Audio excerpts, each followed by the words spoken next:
En cambio, este tipo de perfiles doblete no vamos a poder lograr de una sola pieza con plancha doblada, pues, pero podemos lograrlo uniendo dos perfiles canales espalda con espalda, por ejemplo.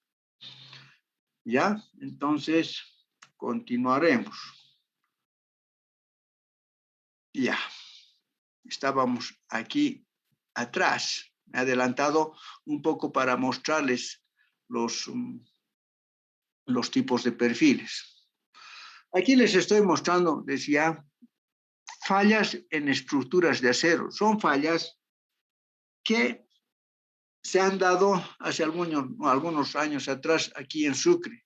Es la falla del Coliseo de la Escuela Nicolás Ortiz, del Colegio María Josefa Mujía, de la Unidad Educativa Aniceto Arce. Esto ha sido no muchos años. Esto es lo mismo. Esto es en La Paz. O sea, actualmente este tipo de estructuras están colapsando. Hace algunos días atrás, creo que no, ni una semana, creo que también una estructura en La Paz se ha desplomado. Ya no se han debido ver en el informativo. Generalmente este tipo de estructuras, como quiera que no han sido, yo digo, una estructura bien diseñada, de ninguna manera tienen que colapsar, de ninguna manera. Así caiga la granizada más fuerte. El ingeniero tiene que estar en condiciones de hacer una buena estimación de las cargas que va a soportar la estructura y a lo largo del diseño incluso utiliza factores de carga para que el diseño sea confiable. Lo que pasa es que muy poca gente o no mucha gente conoce exactamente la forma como se deberían resolver o calcular o diseñar estructuras de acero con este tipo de perfiles. Como son perfiles con espesores muy pequeños, 2-3 milímetros, cualquier error se traduce en el pandeo de semejantes espesores de sus placas. Entonces viene el colapso. Y no solamente por el pandeo de sus placas que conforman un perfil, sino también porque han cometido errores en las conexiones, como podemos ver acá, en los soportes. Aquí, ¿cómo pueden imaginarse de que semejante estructura, un galpón, un coliseo, tenga este tipo de apoyos? Imagínense, ¿qué es lo que han hecho? Han hecho un pedestal, una pequeña columna de hormigón armado, ¿ya? Sobre eso han colocado una placa. Lógicamente, estos pernos que están viendo acá han sido anclados. Son pernos que han sido, a ver dónde está mi lápiz, son pernos que han sido anclados antes de vaciar el hormigón a una determinada longitud con un pequeño bastón. Eso es lo que normalmente se hace para evitar el arranque de estos pernos. O sea, han sido anclados. Aquí se deja una pequeña parte del perno con rosca. Se coloca aquí una placa que también por lo visto es una placa demasiado delgada. ¿Para qué? Para que conjunta aquí directamente venga acá. No se hace tampoco esto. Lo que se requiere es que este perfil, esta columna que está formada por dos canales frente a frente, tenga su propia placa. Tenga su propia placa. ¿Se dan cuenta? Bien soldado, conectado a la columna, a los perfiles que forman parte de la columna, reforzado con estos angulares si quieren, otro tipo de pies de amigos, etc. Tienen que hacer esto bien. Aquí ven, han puesto los dos perfiles directamente sobre esta plancha, sobre esta placa, y han colocado a sus costaditos dos angulares, imagínense, dos angulares. Aquí se observa de que el momento producido en la columna ha hecho de que esto se arranque, rompa, vuelen los pernos, las tuercas, y eso ha provocado la falta de estabilidad de toda la estructura y se vino abajo. Ya, o sea que la estructura ha sido más falla de los soportes desde mi punto de vista. Yo he ido a ver estas estructuras cuando han colapsado. Ya. Seguimos adelante, pero voy a borrar estas partes porque van a avanzar, sino con las figuras. Aquí estamos mostrando, claro, fruto de esa inestabilidad dentro de la estructura, se han producido fallas, pues, esfuerzos excesivos en tensión, fíjense, aquí ha habido una falla por fractura, se ha roto el perfil. La única posibilidad de que un perfil rompa es cuando está sometida a tracción. Después nunca más puede colapsar, romper, fracturarse un perfil. Lo que se va a hacer es añicos por pandeo, como podemos ver acá. Están viendo mi cursor, ¿verdad? Aquí tenemos la misma estructura donde estoy mostrando las conexiones. Fíjense las conexiones, cómo lo han hecho en forma directa. Y lógicamente, cuando la estructura pierde estabilidad, genera excesos de esfuerzos en diferentes partes que van a hacer que también colapsen, como estamos viendo acá. ¿Listo? Bien, aquí les estoy mostrando diversos tipos de fallas para que hagan conciencia y tengan la posibilidad de hacer un buen estudio de este tipo de diseño de estructuras para no incurrir en estos errores. Aquí es falla del proyectista. No podemos echarle la culpa ¿qué les digo? A una tormenta de granizo, a un viento, etcétera. No. El ingeniero tiene que hacer una buena estimación de cargas, les decía, para poder considerarlos en sus diseños. Fíjense cómo aquí se ha acumulado el granizo durante una tormenta de granizo, excesivo peso, que seguramente no ha sido contemplado en el diseño y la estructura se ha venido abajo. ¿Verdad, jóvenes? Aquí lo mismo. Fíjense cómo una estructura tan interesante, desde la Facultad de Contaduría, se ha venido abajo. Pueden fijarse aquí, aquí está. Piso de parquet, etcétera, cómo ha estropeado. O sea, podemos hacer una serie de perjuicios cuando hacemos un mal diseño. Bueno, aquí hablaremos de los perfiles. Ya les he mostrado los perfiles. Los perfiles conformados en frío tienen cierta ventaja respecto a otro tipo de materiales y respecto a los perfiles laminados en caliente también. Son elementos livianos y si se hace un buen manejo en el diseño, son capaces de soportar elevadas cargas. Normalmente este tipo de perfiles en nuestro medio se utiliza en construcciones, en estructuras de cubierta para cubrir grandes luces, 30 metros, 35 metros como nada, ¿ya? Debido a su poco peso. Se pueden encajonar, como dice acá, para poder transportarlos fácilmente sin que ocupen mucho volumen, cosa que no se puede hacer con los perfiles laminados en caliente. Las estructuras de acero que utilicen, ya sea perfiles laminados en caliente o perfiles conformados en frío, tienen la gran facilidad de construcción. Se prefabrican. ¿Ya, jóvenes? A ver, aquí me están enviando un video, uno de sus compañeros, que me imagino está pasando clases, para ver cómo se utiliza chatarra incluso, o el acero, en forma de barras, para meterlo en un horno, pero aquí no están, aquí lo único que está mostrando es la introducción de estas varillas en un horno seguramente, o en una máquina para poder conformar o lograr los perfiles laminados en caliente, pero eso no muestra nada más, o sea que no vale la pena que se los reenvíe. Continuaremos.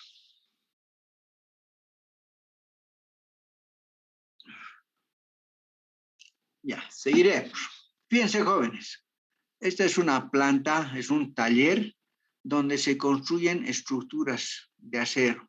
Estas planchas tan gruesas que están viendo, estas planchas tan gruesas, son las placas de base de las columnas. Estas son columnas. Fíjense esos espesores.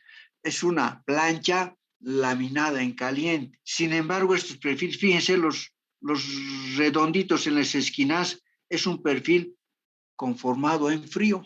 Esta columna está hecha de dos perfiles canal conformado en frío, formando una sección cajón. Se observa, ¿verdad, jóvenes?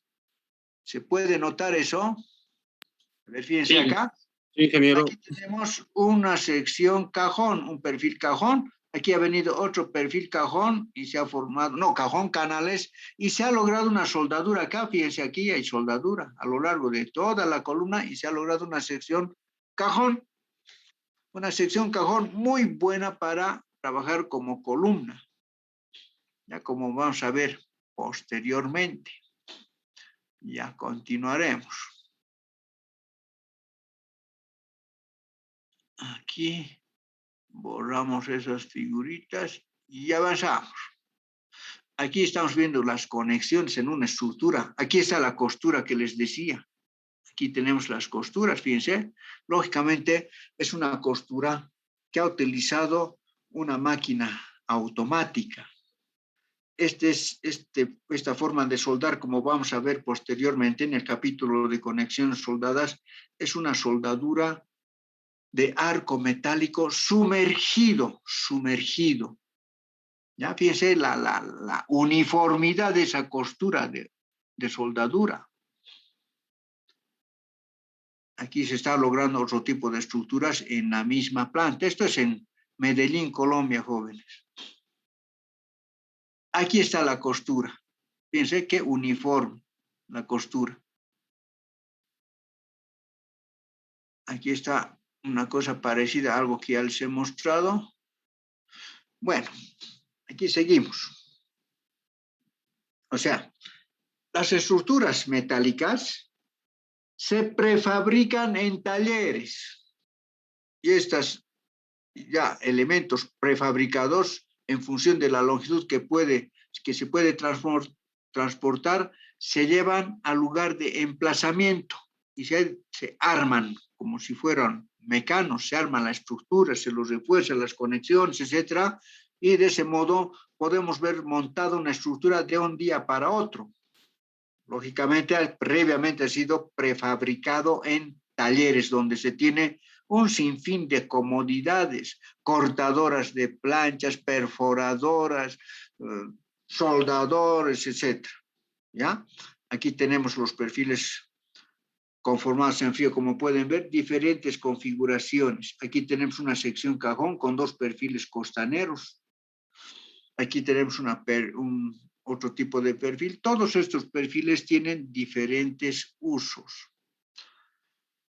Las estructuras que utilizan el acero como material tienen también ciertas desventajas.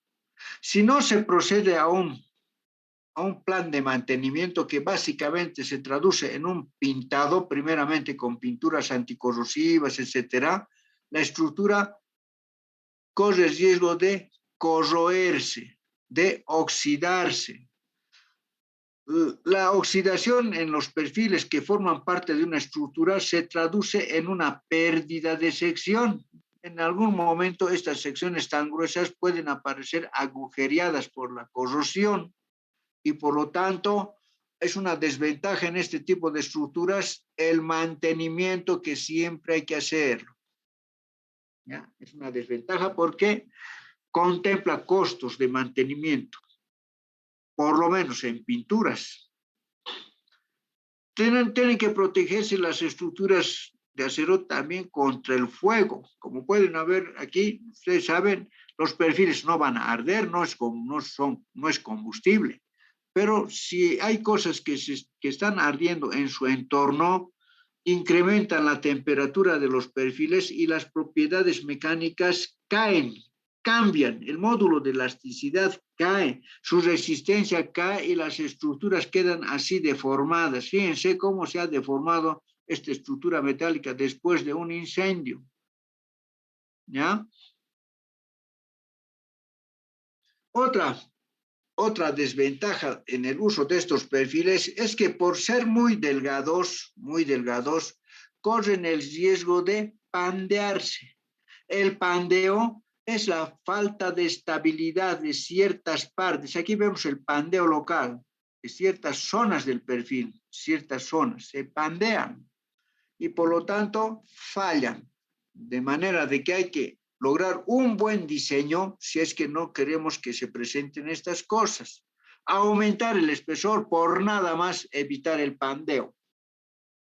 Y eso es también una desventaja. Ya hemos hablado de los perfiles, de los tipos de perfiles, y ahora vamos a hablar de los métodos de conformado. Ya les he enviado un video, es un método de conformado por prensado, o sea, doblado por prensado. Todos estos métodos son en frío. Operación por doblado por flexión, como podemos ver acá. Decir es que las planchas que llegan a nuestro medio lo hacen en forma de bobinas, dependiendo pero del espesor. Hasta cierto espesor se puede importar en forma de bobinas, como si se tratara de tela, y así se lo transporta, se traen del exterior. Esto no se hace en Bolivia, hay que importarlos.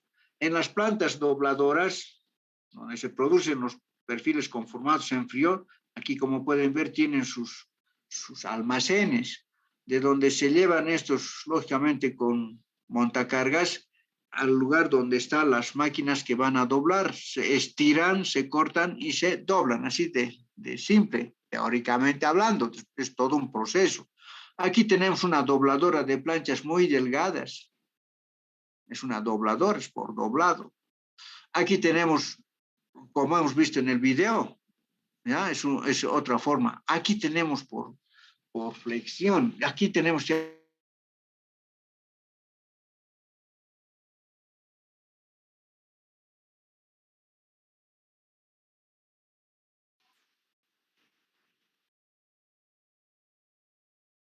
Recording in progress.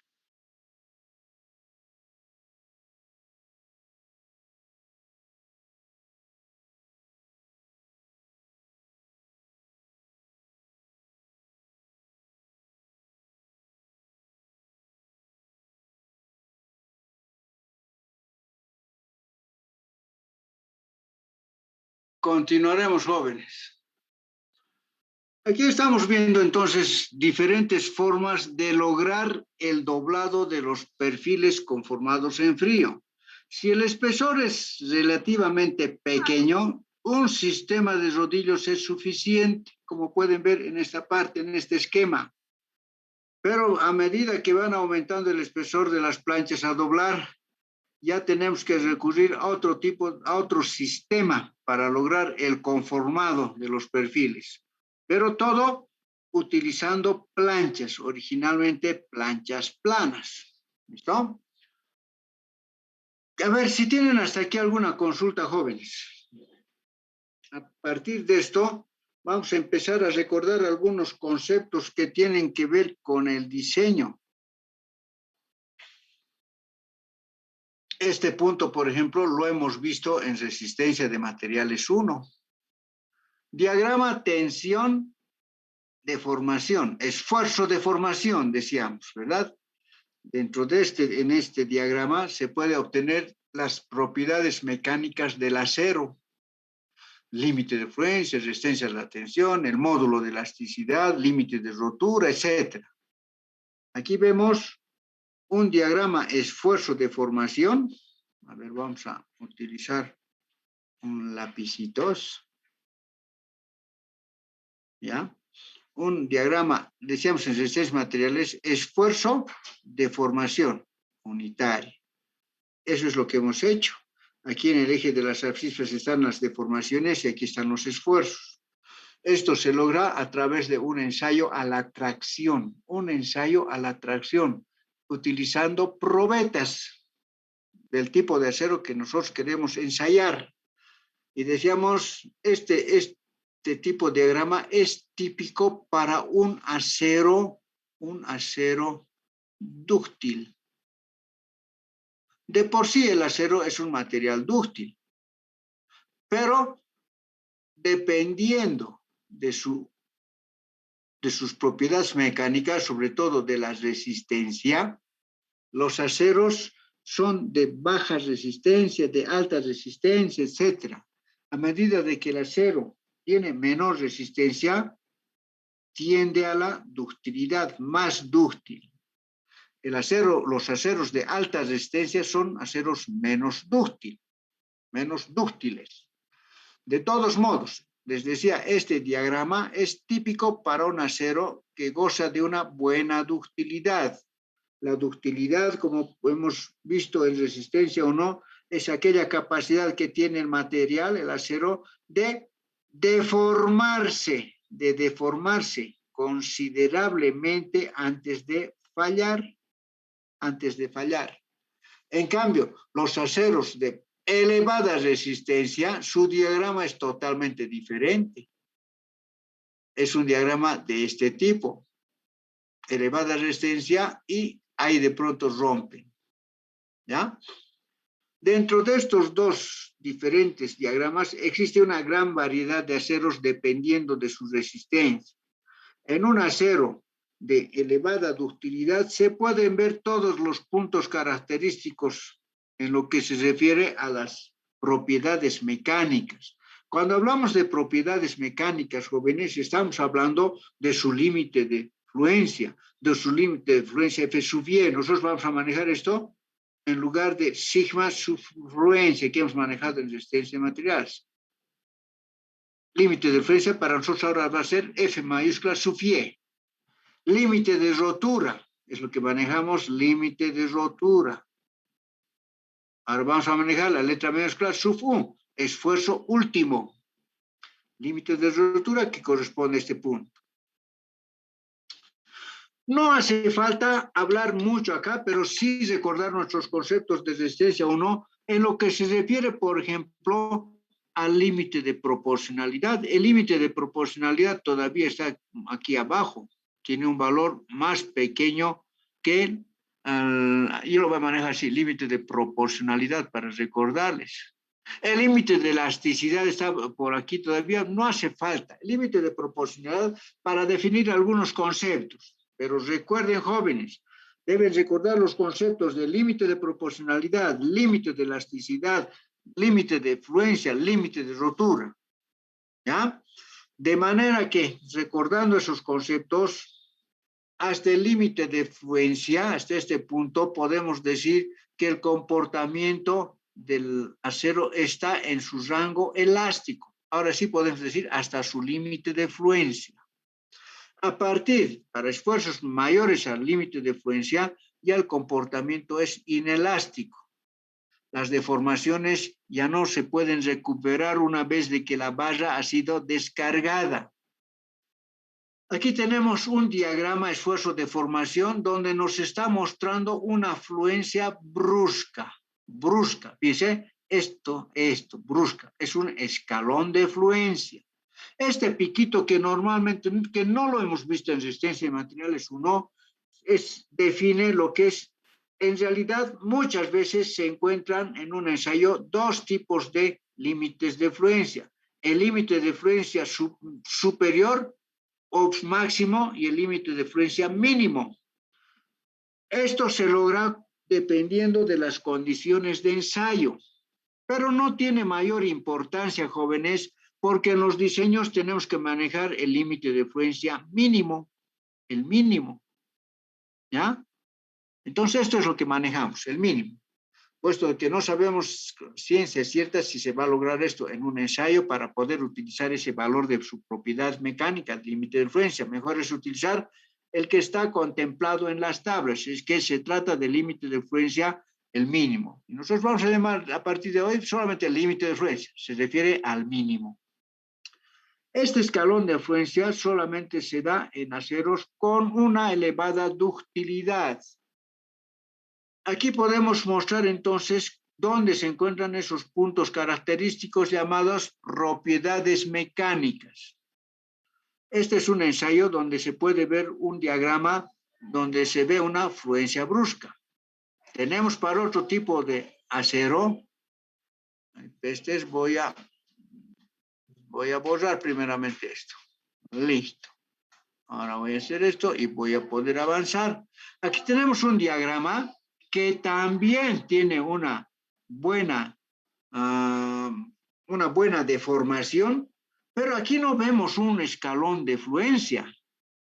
No vemos una fluencia brusca, un sector horizontal, como en el anterior caso, como acá. Acá vemos un ensayo donde se ha observado esto. Eso se llama, es un diagrama que muestra una fluencia gradual. Una fluencia gradual. En cierto tipo de aceros se muestra este tipo de diagrama y en otro tipo de aceros se muestra este otro diagrama. De todos modos, nosotros lo que más nos interesa no es conocer la forma de su diagrama, sino conocer los valores de sus propiedades mecánicas, sea la forma como sea su diagrama. Ya como quiera que aquí no se puede mostrar, no se ve un escalón de fluencia donde se evidencia el valor del límite de fluencia, aquí no se ve claramente dónde está el límite de fluencia, cuál es el valor del límite de fluencia. Entonces hay que hacer un pequeño cálculo para determinar el límite de fluencia en este tipo de diagramas. Es este. Se marca un valor de la deformación total, un 0,2% de la deformación unitaria total, y se traza una paralela a esta parte rectilínea hasta intersectar con la curva. Y esa intersección me define el valor del límite de fluencia. O sea, esa es la forma de evaluar, de calcular el límite de fluencia del acero, cuyo diagrama durante su ensayo tiene esta forma. ¿Está claro hasta aquí, jóvenes? Sí, ingeniero. Continuaremos. Estamos un tanto teorizando. Ya, entonces estas cosas ya hemos visto en resistencia 1 y voy a mostrarles lo siguiente. Hablar del módulo de elasticidad, módulo tangente, módulo de corte, etcétera, módulo de fluencia, o sea, límite de fluencia, límite de roturas, es hablar de las propiedades mecánicas. El módulo de elasticidad obtenido a través de ensayos en el acero, aquí vamos a manejar como único material el acero, ¿ya? Se encuentra entre 200 a 207 gigapascales. ¿Recuerdan en resistencia de materiales como algunas veces utilizamos el módulo de elasticidad de este acero es igual a 2 por 10 a la 6 kilos sobre centímetro cuadrado? ¿Recuerdan, jóvenes? Resistencia 1 y 2. Pero a veces utilizamos módulo de elasticidad tiene un valor de 2.1 por 10 a la 6. ¿Recuerdan, jóvenes? Kilogramos sobre centímetro cuadrado. Y esto es cierto. Hay aceros que tienen este límite de fluencia y otros aceros que tienen este límite de fluencia. Si bien no es una gran diferencia, pero hay que aceptarlo. En el sistema internacional, el acero tiene un límite de fluencia entre 200 a 207. Estamos hablando casi dentro de estos valores, claro, está en otro tipo de sistema, unidades. Nosotros vamos a utilizar recomendaciones de la norma. Los perfiles conformados en frío están manejados por el IC, y vamos a manejar un módulo de elasticidad de 203 gigapascales. Está entre estos dos valores, entre 2 por 10 a la 6 y 2.1. Estamos hablando de 2.03 aproximadamente. Gigapascales quiere decir gigapascales. Esto es a la 9, ¿verdad? Giga. Tenemos que multiplicar por 1000 para llevar a megapascales, por otros 1000 para llevar de megapascales a kilopascales. En cambio, los aceros que maneja el AISC para los perfiles laminados en caliente, por la modalidad de fabricación, por el modo de fabricación, recomiendan utilizar un módulo de elasticidad de 200 gigapascales. ¿Por qué razón, jóvenes? Porque el hecho de conformar los perfiles de planchas, el proceso de conformado, de doblado, implica un trabajo en el acero, un trabajo. El trabajo de doblar cambian las propiedades del acero. Nosotros llamamos acero virgen al acero que viene en planchas. Estas planchas son pues laminadas en caliente, claro, en caliente. Se cortan para lograr los perfiles y el proceso de doblado requiere un trabajo realizado en el perfil. Ese trabajo realizado sobre todo en las esquinas hacen que las propiedades mecánicas cambien. Y lo que se ha demostrado, y se puede calcular incluso, es que aumentan las propiedades mecánicas. El límite de fluencia aumenta. El módulo de elasticidad aumenta, fíjense, de 200 a 203 gigapascales. Como te digo, este módulo de elasticidad vamos a utilizar en nuestros diseños porque estamos utilizando planchas dobladas. En cambio, los perfiles laminados en caliente, como no es un doblado, no es por doblado, sino por fundido, le llamaremos entre comillas, las propiedades mecánicas, el módulo de elasticidad es de 200. ¿Listo? Por esa razón, estos dos valores del límite del módulo de elasticidad del acero. El módulo de elasticidad en cortante G se puede determinar, esto también lo hemos visto en resistencias materiales, a partir de conocer valores del módulo de elasticidad longitudinal y el módulo de Poisson, coeficiente de Poisson. Para el acero, el coeficiente de Poisson, sea laminado en caliente o conformado en frío, es 0,3. Entonces, para nuestros perfiles conformados en frío, si utilizamos un módulo de elasticidad de 203 gigapascales y un coeficiente de Poisson de 0,3, reemplazando acá, vamos a tener un módulo de elasticidad en cortante de 78,0 tantos es gigapascales. Nosotros lo vamos a redondear a 78. Si gustan, introduzcan 203 acá y aquí 0,3. ¿Cuánto les va a dar, jóvenes? G, módulo de elasticidad en cortante.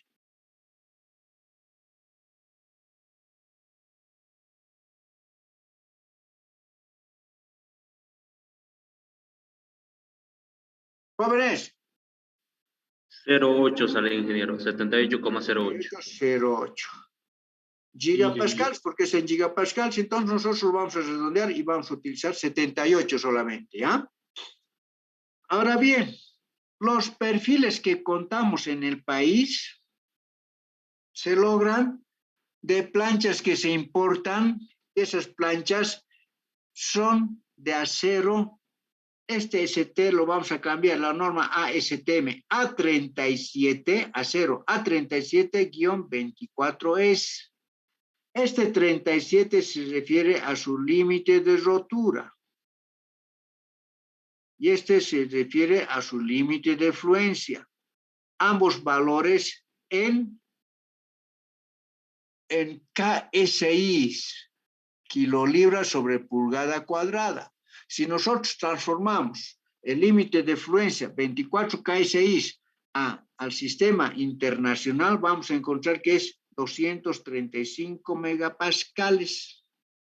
Si transformamos el límite de rotura del acero de nuestras planchas que vamos a utilizar de 37 KSI, kilolibras sobre pulgada cuadrada, vamos a llegar que es 363 megapascales. Ambos resultados son redondeados. Tienen decimales, algunos decimales. ¿Ya? Muy bien, jóvenes. Entonces, cuando yo digo, en este diseño utilice acero A37-24S, esta S se refiere a estructural. Automáticamente, el módulo de fluencia, 235 megapascales, módulo de rotura o fractura o resistencia última de 363 megapascales, un límite, un módulo de elasticidad de 203 gigapascales, un coeficiente de Poisson de 0,3 y un módulo de elasticidad en cortante o transversal, también se llama esto, 78 gigapascales. ¿Estamos bien, jóvenes? Sí. Listo. Esto vamos a borrar, vamos a cambiar esto para seguir avanzando. Aquí está, la ductilidad. Lo que están viendo acá, jóvenes, son probetas normalizadas para proceder al ensayo a la tracción. Son probetas que se han construido de un determinado tipo de acero. Este diámetro, esto lo hemos descrito en resistencia 1, jóvenes. Estas probetas tienen estos extremos para que entren a las garras de la máquina de ensayos. Y donde vamos a ver los cambios es en esta zona central, que tiene un diámetro de subcero inicial definido. y se marca una distancia entre estos dos puntos, L sub 0, longitud, se introduce a la máquina y hasta llevarlo a la rotura. Es un ensayo convencional. Y los diagramas que se logran es los que hemos discutido anteriormente. La ductilidad, aquí ahora, ¿cómo vamos a definir la ductilidad? La ductilidad, como dice acá, se define como el grado en el cual un material puede sostener una deformación plástica sin romperse. Nosotros dijimos, es la capacidad de un material de deformarse bastante antes de romperse. Es lo mismo en otros términos, de sostener una deformación plástica, de deformarse antes de romperse. O sea, cuanto más grande es la deformación, aquí vemos grande la deformación porque empieza desde 0 hasta este valor donde rompe, es una deformación grande. Aquí también vemos una deformación grande. Comparado con un acero dúctil, por ejemplo, como les mostraba anteriormente, un acero dúctil, muy dúctil, un acero demasiado resistente, apenas es esto, y ¡puf!, rompió, que mostramos una deformación pequeña. Los aceros con mucha resistencia, los aceros de elevada resistencia, tienden a la fragilidad, son menos dúctiles. Los aceros de baja resistencia, de bajo contenido de carbono, se deforman mucho más y tienen una elevada ductilidad. Si nosotros pretendemos doblar una plancha para tener un perfil, pero una plancha de acero de elevadísima resistencia, poco dúctil, tendiendo a la fragilidad, la plancha se va a romper, no va a poder sostener una deformación plástica y se va a romper. En cambio, la ductilidad del acero me sirve para lograr el doblado. Solamente gracias a su ductilidad se logran los perfiles conformados en frío. ¿Listo? Pasaremos a otro punto, análisis de cargas. Estamos manejando conceptos, jóvenes, que tienen que ver con el diseño de estructuras de acero. Las estructuras de acero tienen que soportar cualquier tipo de entrepiso, materiales diferentes, no va a ser cubierta de acero, entrepisos de acero, todo ya también de acero, no. Podemos tener losas de hormigón armado. Entonces, ¿qué es lo que tenemos que hacer, jóvenes? Para proceder a un buen diseño estructural, utilizando perfiles conformados en frío, y lo mismo pues para cualquier otro tipo de estructura, es importante realizar un buen análisis de cargas. Análisis de cargas significa hacer una estimación de todos los tipos de cargas que va a soportar una estructura, una edificación. Por ejemplo, aquí vemos claramente qué cargas van a actuar sobre esta edificación. Puede ser de acero o de hormigón, viene el mismo análisis. Si tenemos aquí parte del edificio que está trabajando como muro de contención, entonces tenemos un empuje de suelos, Hay fuerza sobre la estructura debidas al empuje del terreno aledaño que esté en contacto con la edificación. Tenemos las cargas muertas, aquí tenemos cargas muertas tenemos por todo lado, cargas muertas, el peso propio de los entrepisos, peso propio de las columnas, peso propio de las vigas, peso propio del material de cubierta, la estructura de cubierta, etcétera, se refieren a las cargas muertas de techo, aquí dice. Cargas vivas de techo, carga viva de techos, ustedes saben, cuando llegue una granizada, el granizo representa una carga viva, es una carga ¿qué se dice? No permanente, como las cargas muertas. Todas esas cosas ustedes ya dominan. Viene la granizada, se queda acá, se amontona a un determinado espesor y ya se aplica esa carga de granizo. Es una carga viva. Aquí está de nieve, dice aquí Snoop. Pero el granizo sustituye nuestro medio. En otros lugares cae nieve. Aquí tenemos cargas vivas, la sobrecarga de uso, han llamado ustedes en hormigón. Sobrecargas de uso, cargas de servicio también se llaman. Reciben diferentes nombres. La carga de la gente, de los muebles, etcétera, en un ambiente escolar, por ejemplo, de los pupitres, de los asientos, escritorios, etcétera, son las cargas vivas, son cargas vivas. Los muros representan las paredes, están cargas muertas. El peso es carga muerta, el peso de los entrepisos. Aquí tenemos una carga viva que aquí se ha acumulado agua, no ha tenido un buen drenaje. Entonces se ha acumulado agua y tenemos una carga viva también. ¿Ya? Entonces, todo hay que considerar, todas las posibilidades de carga que van a existir sobre una estructura, hay que tomarlos en cuenta y hay que evaluarlos. Esa evaluación de los valores de las cargas que van a actuar en una estructura se llama estimación de cargas. Estimación. Nosotros como ingenieros estamos en la capacidad solamente de estimar. Casi ningún tipo de carga podemos calcularlo exactamente.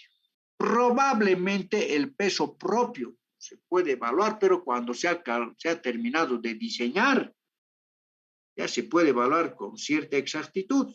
Pero la carga de granizo, carga de viento, carga de nieve, etcétera, sobre las estructuras, difícil pues que nosotros podamos predecir cuánto van a ser el valor. Entonces tenemos que entrar a una estimación. Y justamente, como las cargas estamos estimando, no calculando con exactitud, es que el método de diseño que posteriormente vamos a hablar sugiere el manejo de cargas, los factores de carga. Eso va a venir después. Aquí viene un entrepiso de, como se hacía antes, viguetas, y en medio un material alivianado, ladrillo cerámico con huecos. ¿Para qué? Para generar una disminución de peso del entrepiso. Ahora tenemos cosas mejores, el plastoformo. ¿Listo? Aquí tenemos una placa, puede ser placa duralit, placa ondulada. Son diferentes tipos de cargas que les estoy mostrando. Aquí, cargas temporales o variables, pues es nieve, esto es nieve. En países del norte de Europa, en Estados Unidos, en ciertos estados de Estados Unidos, cae tremendamente la nieve.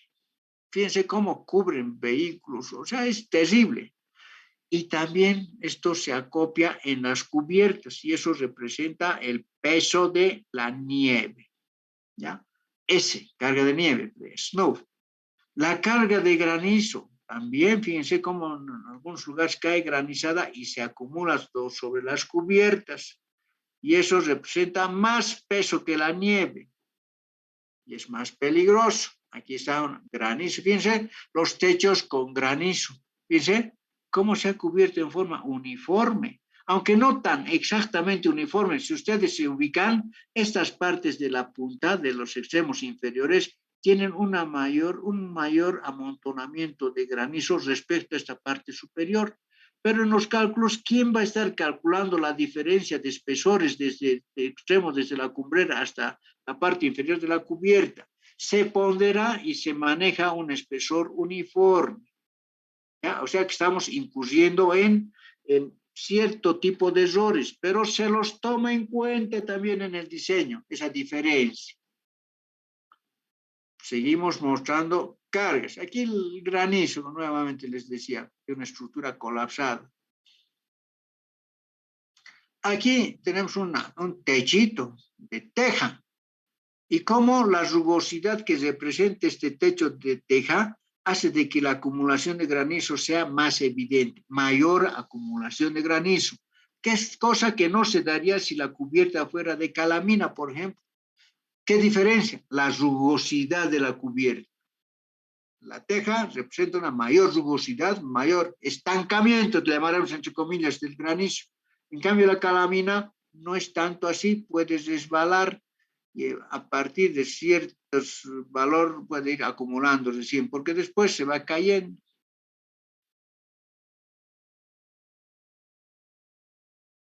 Carga viva de techo.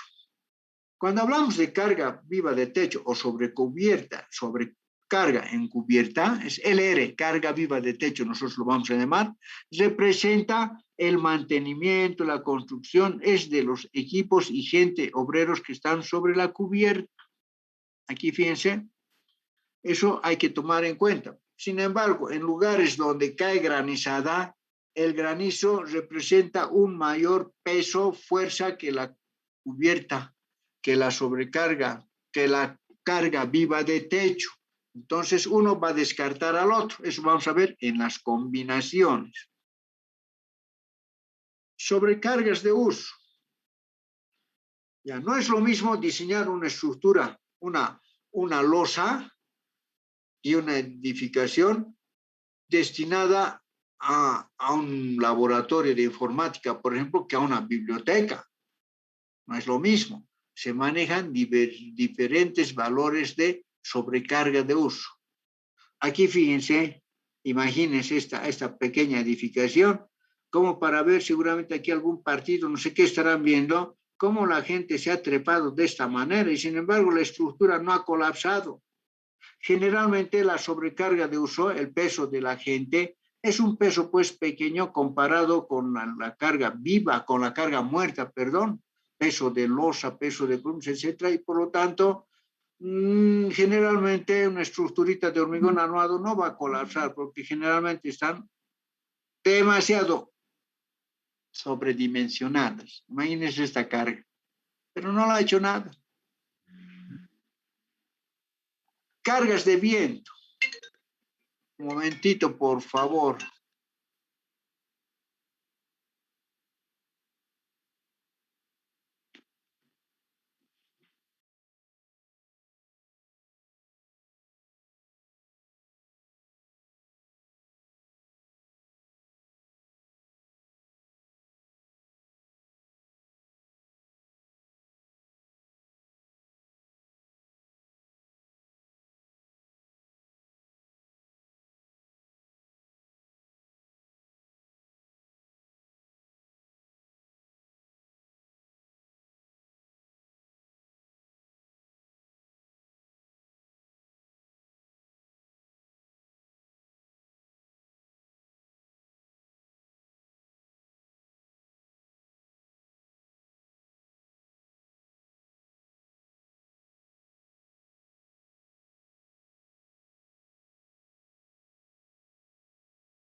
Les estoy mostrando en forma gráfica todos los tipos de fuerzas que una estructura puede soportar.